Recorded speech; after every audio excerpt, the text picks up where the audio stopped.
And President Donald Trump has reignited tensions in the US-EU trade relationship. He has recommended a steep 50% tariff on European Union goods, set to begin on the 1st of June. This means that a perfume imported into the US from Europe costing about $1,000 currently will cost $1,500 if Trump makes good on his 50% tariff threat.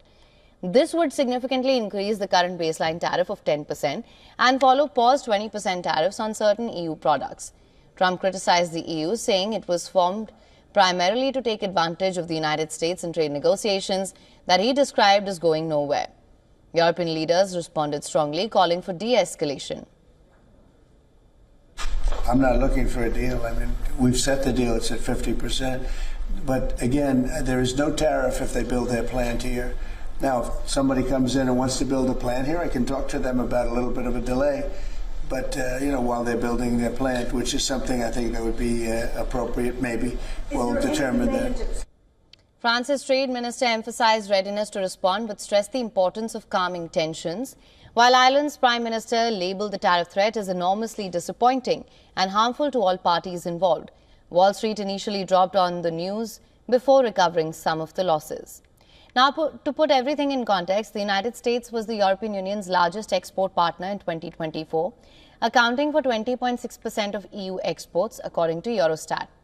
Key sectors potentially impacted by the tariffs include pharmaceuticals, which made up around 120 billion euros in exports to the US automaker, and also faces significant exposure as US represents 22% of EU vehicle exports, including brands like Mercedes-Benz, Volkswagen and Volvo. Airbus, a major player in aerospace, delivers about 12% of its jets to the US market, where tariff threats could disrupt operations. The EU's alcohol exports to the US total nearly 9 billion euros in 2024, and cosmetic exports were valued at over $10 billion, with French companies like L'Oreal among the top exporters.